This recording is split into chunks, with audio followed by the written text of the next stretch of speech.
नमस्कार मित्रांनो, बृहन्मुंबई महानगरपालिकेमध्ये कार्यकारी सहाय्यक म्हणजेच लिपिक पदासाठी भरती होणार आहे। त्यामध्ये 1800+ पदं असणार आहेत आणि त्यातील सामान्य ज्ञान म्हणजेच जनरल नॉलेज या विषयासाठी आपण सिरीज सुरू करणार आहोत।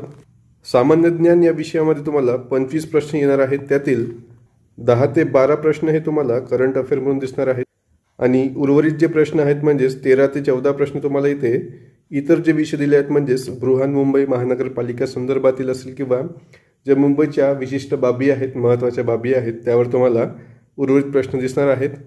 तर ज्या बृहन्मुंबई महानगरपालिके संदर्भात आहेत आणि इतर ज्या बाबी आहेत मुंबईच्या, जे वैशिष्ट्य आहेत स्थानिक, संपूर्ण आपण या सिरीजच्या माध्यमातून कव्हर करणार आहोत। करंट अफेअरसाठी तुम्हाला काय वाचायचं आहे आपण ऑलरेडी या आधीच्या व्हिडिओमध्ये शेअर केला आहे। तर आपला पार्ट 1 असणार आहे। यामध्ये आपण 74वी घटना दुरुस्ती 1992 आणि महाराष्ट्र मनपा अधिनियम 1949 यांच्याबद्दल जी एक्झामच्या दृष्टिकोनातून महत्त्वाची माहिती आहे ते या व्हिडिओच्या माध्यमातून बघणार आहोत। तर प्रथम आपल्याला महानगरपालिकेबद्दल थोडक्यात माहिती बघायची आहे। बृहन्मुंबई महानगरपालिका जी आहे ती महाराष्ट्राची राजधानी आणि भारताची आर्थिक राजधानी म्हणून ओळखली जाणारी मुंबईला नियंत्रण करते। बृहन्मुंबई महानगरपालिका जी आहे ती भारतातील सर्वात श्रीमंत महानगरपालिका आहे। आपण पॉईंट लक्षात ठेवायचा आहे।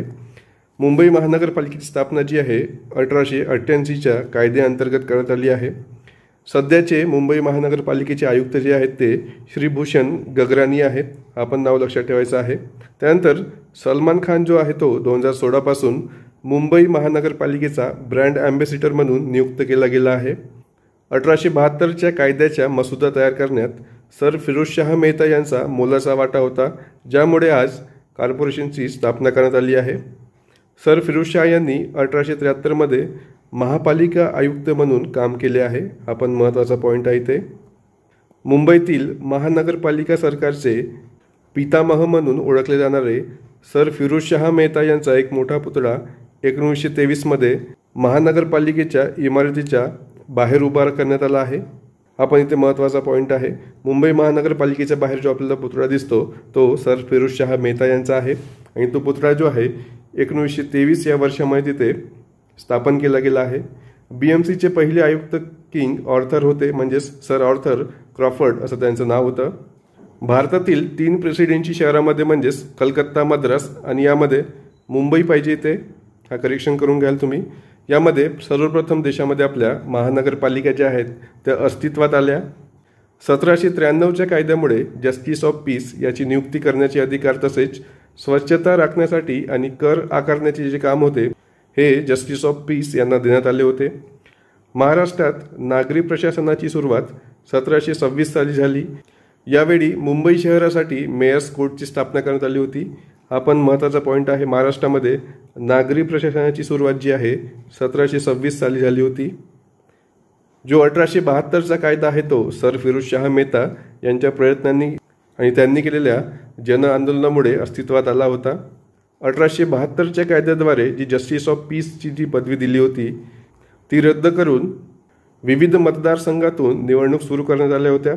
ब्रिटिश गव्हर्नर जनरल लॉर्ड रिपनच्या 1882च्या ठरावामुळे नागरी प्रशासनामध्ये अधिक सुधारणा झाल्या आणि त्यानंतर 1888च्या कायदा अस्तित्वात आला आणि तो आजपर्यंत मुंबईमध्ये लागू आहे।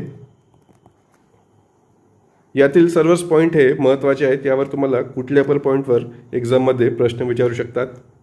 त्यानंतर 74वी घटना दुरुस्ती आहे, याबद्दल आपल्याला माहिती असायला पाहिजे कारण ही नागरी प्रशासनासंदर्भात आहे, त्यामुळे यावर तुम्हाला प्रश्न येऊ शकतात।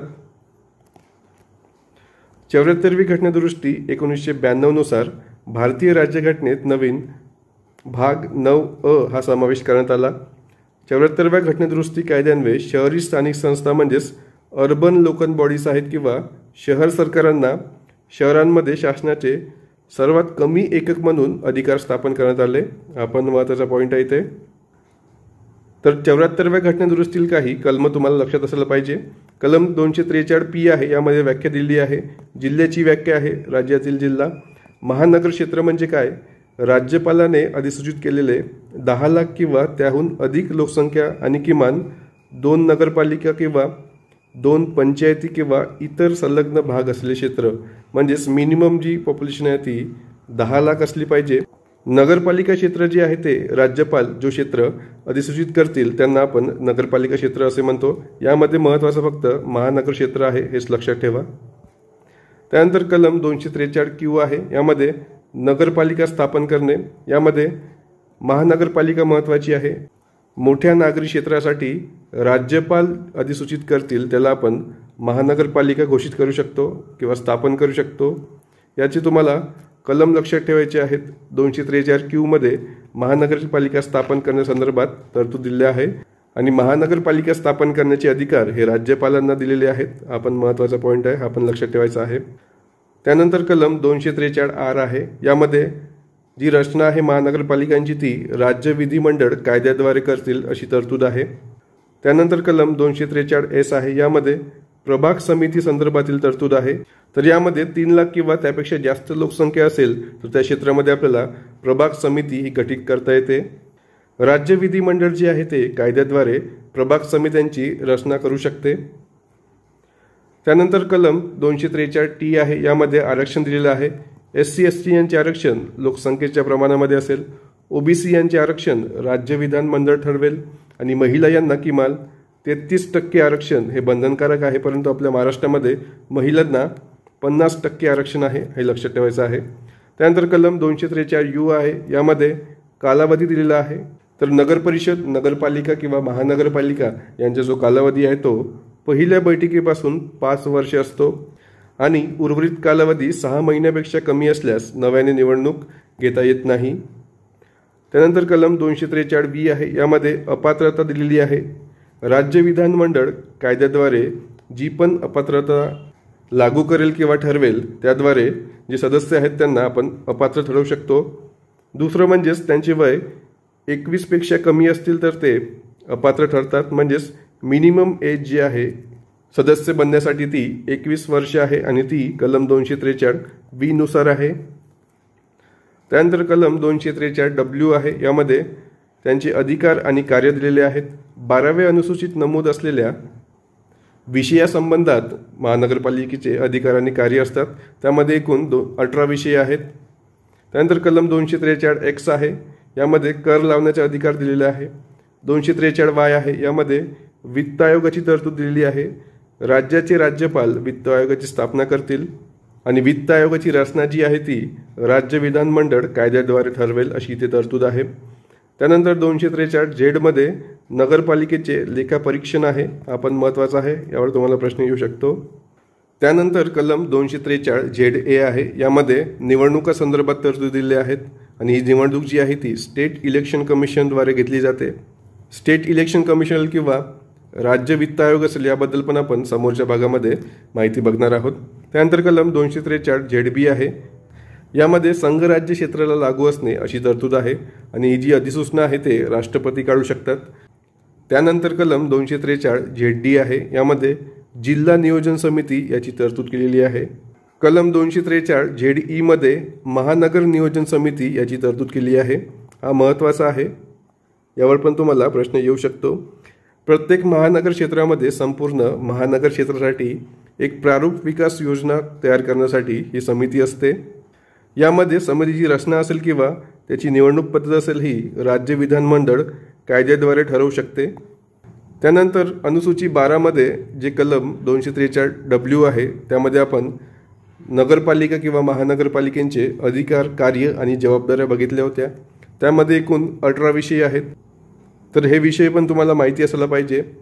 पहिला आहे नागरी प्रशासन, दुसरा आहे जमिनींच्या वापराचे व इमारतींच्या बांधकामांचे विनियमन, तिसरा आहे आर्थिक व सामाजिक विकासासाठी नियोजन, चौथा आहे रस्ते आणि पूल, पाचवा आहे घरगुती, औद्योगिक व वाणिज्यिक प्रयोजनार्थ पाणी पुरवठा, सहावा आहे सार्वजनिक आरोग्य, स्वच्छताविषयक निगराणी आणि घनकचरा व्यवस्थापन, सातवा आहे अग्निशमन सेवा, आठवा आहे नागरी वनीकरण, पर्यावरणाचे संरक्षण आणि संवर्धन आणि परिस्थितीय घटक यांचे प्रवर्धन, नववा आहे अपंग व मतिमंद यांच्यासह समाजातील दुर्बल घटकांच्या हितसंबंधाचे संरक्षण करणे, दहावा आहे गलिच्छ वस्ती सुधारणा व तिचा दर्जा उंचावणे, 11वा आहे दारिद्र्य निर्मूलन, 12वा आहे उद्याने व क्रीडांगणाची सोय करणे, 13वा आहे सांस्कृतिक, शैक्षणिक आणि कलात्मक दृष्टिकोनाचे प्रवर्धन करणे.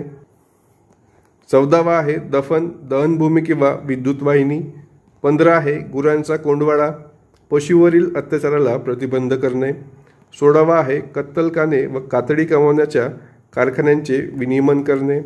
17वा आहे रस्त्यावरील दिवाबत्ती, वाहनतळ, बसथांबे, सार्वजनिक सोयीसुविधा नागरिकांना उपलब्ध करून देणे. आणि 18वा आहे जन्म व मृत्यू यांची नोंद ठेवणे. तर हे 18 जे विषय आहेत ते तुम्हाला 2 ते 3दा वाचून घ्या, तुम्हाला हे लक्षात राहणार आहेत.